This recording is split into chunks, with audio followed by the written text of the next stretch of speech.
पिछले कई दिनों से एक हमारे बहुत वरिष्ठ नेता हेमाराम जी और तमाम साथी एक मुद्दे को लेकर, जनता के मुद्दे को लेकर कई दिनों से इस कड़क ठंड में आंदोलन कर रहे हैं। और मुद्दा ये है कि प्रशासन और सरकार चलनी चाहिए जनहित के लिए।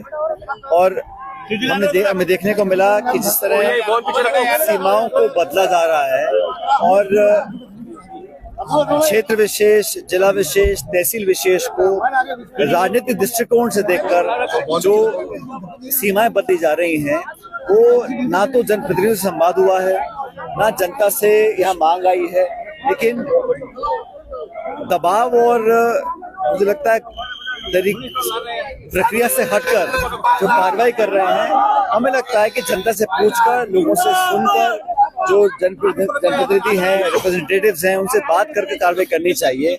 और हेमाराम जी ने जो मुद्दा लिया है, वो कह रहे हैं संवाद होना चाहिए, चर्चा होनी चाहिए और जो लोगों की आम राय बने वो हो। और पूरे प्रदेश में अगर एक मापदंड तय हो, उसके आधार पर कार्रवाई हो तो कोई आपत्ति नहीं होगी। लेकिन संभाग, जिला, तहसील इस प्रकार बिना संवाद करे, बिना चर्चा करे अगर आप सीमाओं को तोड़ मोड़ कर रहे हैं, तो कहीं ना कहीं लोगों के जहन में ये शक पैदा होता है कि क्या ये राजनीतिक कारणों से किया गया है, किसके लाभ, किसके नुकसान के लिए किया जा रहा है। ये गलत है, क्योंकि इस प्रदेश में सब लोग बराबर के हकदार हैं, बराबर के नागरिक हैं। किसी भी दल, किसी भी नेता, किसी विचारधारा का इतना प्रभाव नहीं होना चाहिए कि मनमाने तरीके से वो सीमाओं का बंटवारा किया जाए। अगर कहीं कोई डिमांड आती है, पब्लिक की डिमांड होती है, या कोई ऐसा आयोग बैठता है, या सीमाओं का दोबारा विश्लेषण होता है, तो अलग बात है। लेकिन जिस प्रकार से किया गया है, मुझे लगता है कि वहाँ पे काफी लोग इससे আহিत हैं।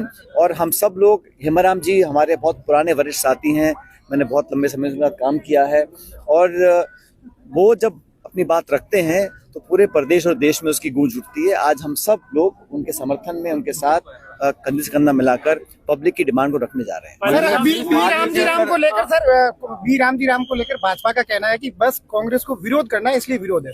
देखिए, इस देश में जो कानून बना था रोजगार का, इस दुनिया में बहुत सारे देश हैं, किसी भी देश के अंदर कानून नहीं है, योजनाएं हैं, स्कीम्स हैं, मन माने तरीके से लोग कभी कभी रोजगार देते थे। जब राजस्थान में अकाल पड़ते थे तब रिलीफ वर्क होता था, तो अधिकारी, प्रशासन के लोग, एमएलए, एमपी मन माने तरीके से सीमा बांध देते, इतने दिन काम करेंगे, इसको काम देंगे।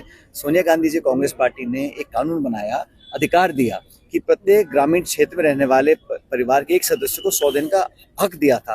धीरे धीरे इसको कमजोर किया गया। मुझे याद है 2014 में जब प्रधानमंत्री मोदी पहली बार सदन में बोल रहे थे, तो कह रहे थे कि ये नरेगा जो है ये कांग्रेस की ऐतिहासिक भूल है।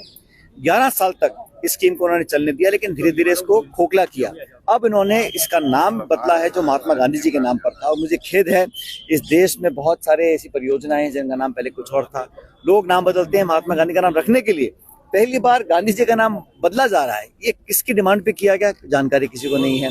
हम लोग विरोध कर रहे हैं कि नरेगा जो एक गरीब तबके में, इस देश में जो खाई बन गई है, आज हम सब जानते हैं, अमीर बहुत अमीर हो गया है, गरीब बहुत गरीब हो रहे हैं। तो सबसे कम तबके के लोग हैं, सबसे निर्धन लोग हैं, उनके पास ग्रामीण क्षेत्रों में एक सुरक्षा कवच था। हमारे यहाँ बीमा नहीं है, स्वास्थ्य सुरक्षा का कवच नहीं है। एक आर्थिक सुरक्षा कवच कांग्रेस यूपी सरकार ने दिया था, उसको ये खोखला करना चाह रहे हैं। और क्या बहाने दे रहे हैं कि करप्शन पकड़ा गया। 11 साल में सरकार आपकी है, राज्यों में सरकार आपकी है। अगर करप्शन हुआ है तो पकड़ने, सजा दें उसको। लेकिन ये स्कीम को खत्म करने की ओर बढ़ रहे हैं, और पूरे देश में कांग्रेस पार्टी, इंडिया अलायंस, आम जन इसके विरोध में है। अब कह रहे हैं कि हम इसको नरेगा 2.2 कर रहे हैं, मतलब हम 100 का 125 दिन कर रहे हैं। 100 दिन तो पूरे हो नहीं रहे, बजट कम कर रहे हैं। पहले निर्णय गांव में ले जाते थे, गांव में पंचायत होती थी, पंच, वार्ड पंच, सरपंच बैठ के निर्णय करते थे, कहाँ कुआं खुदेगा, कहाँ सड़क बनेगी, कहाँ स्कूल का निर्माण होगा। अब केंद्र पूरा केंद्रित कर दिया गया है, राजधानी से निर्णय होंगे कि कौन से काम कर सकते हैं। बजट की सीमा लगा दी गई। पहले कोई सरपंच अगर एक्टिव होता था तो कोई सीमा नहीं थी, 100 करोड़ के काम गांव में हो सकते थे। अब बजट की सीमा लगा दी है। और पहले 90-10 का रेशो था, 90% भारत सरकार पैसा देती थी, 10% राज्य सरकार देती थी। अब 60-40 कर दिया। कौन सी राज्य सरकार है जो इतना बोझ वहन कर सकती है?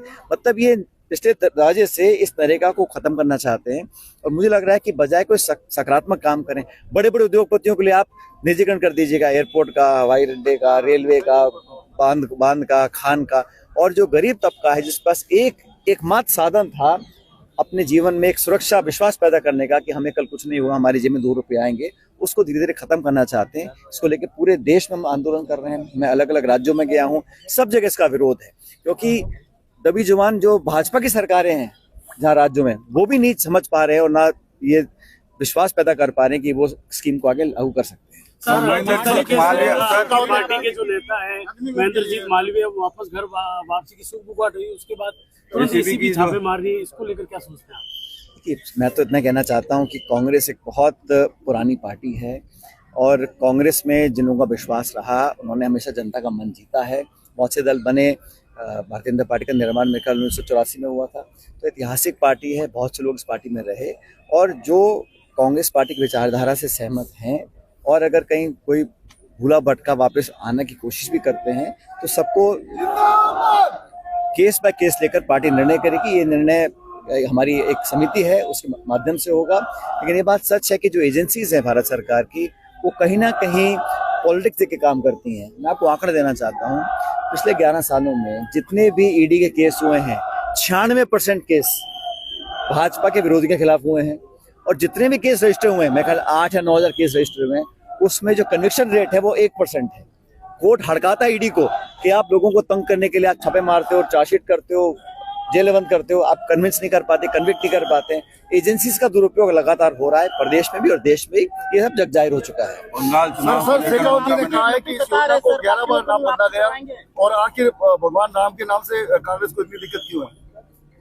आप जानते हो, आपने मेरे कई भाषण सुने होंगे, मैं तो जब बात शुरू करता हूँ खत्म करता हूँ, मुझसे ज्यादा राम राम सा कोई नहीं बोलता होगा। महेंद्रजीत मालवीय के बाद पश्चिम बंगाल में ममता बनर्जी के जो ईडी के छापे पड़े, मैं वही कह रहा हूँ आपको, ईडी ने हमेशा अपना इस्तेमाल होने दिया है और भाजपा अपने विरोधियों की आवाज दबाने के लिए, दबाव पैदा करने के लिए, विपक्ष को बिखेरने के लिए हमेशा ईडी का इस्तेमाल करती आई है। ये बंगाल में भी हो रहा है और जगह में भी हो रहा है। लेकिन मेरा मानना है कि देश के लोग समझ चुके हैं कि सत्ता का, धन का, एजेंसीज का दुरुपयोग कब तक सहन करेंगे। पब्लिक आज ऊब चुकी है और मत भूलिएगा कि 2024 का जो चुनाव हुआ था, वहां पर जो जनादेश आया लोकसभा का, वो खंड जनादेश था। किसी पार्टी को बहुमत नहीं मिला। जो लोग 300-400 पार की बात करते थे वो 240 पे अटक गए और 2-2 पार्टियों की बैसाखी लेके सरकार चल रही है। वो सामने कुछ भी दिखाएं, लेकिन इंडिया अलायंस का जो संख्या बल है पार्लियामेंट के अंदर वो 232 है, 32-33 के आसपास है और जो एनडीए का है वो 290 के आसपास है। तो बहुत ज्यादा अंतर नहीं है। अब धीरे धीरे लोग इस बात को समझ रहे हैं और भाजपा अपने कामों से, अपने निर्णयों से और जो पक्षपात रवैया उनका अपनाया हुआ है, उससे लोग उब चुके हैं। सर, चुनाव आयोग को लेकर तो क्या कहेंगे? पंचायत नगर निगम डर क्यों रही है? यहाँ पे बहुत सरकार के लोग आते हैं, उनसे पूछिए आप, ना पंचायत के, ना नगर पालिका के, नगर परिषद के, उनका मन रहे चुनाव कभी कराए ना, वो जान चुके हैं कि जनता आक्रोशित है और अपनी भड़ास निकालेगी। इसलिए जानबूझ के कोई ना कोई बहाना अटकाकर, कभी न्यायपालिका का बहाना लेकर वो चुनावों को टालते रहते हैं और जो चुनाव का दबाव आ भी रहा है वो न्यायपालिका से आ रहा है। कोर्ट आदेशित करता है, कभी जनगणना, कभी कोर्ट का हवाला। वो चुनाव कराना चाहते ही नहीं है। वो तो चाह रहे हैं बिना चुनाव शासन चलता रहे, अधिकारियों के माध्यम से हम जनता के ऊपर अपना दबाव बना के रखें। लेकिन ये बात सच है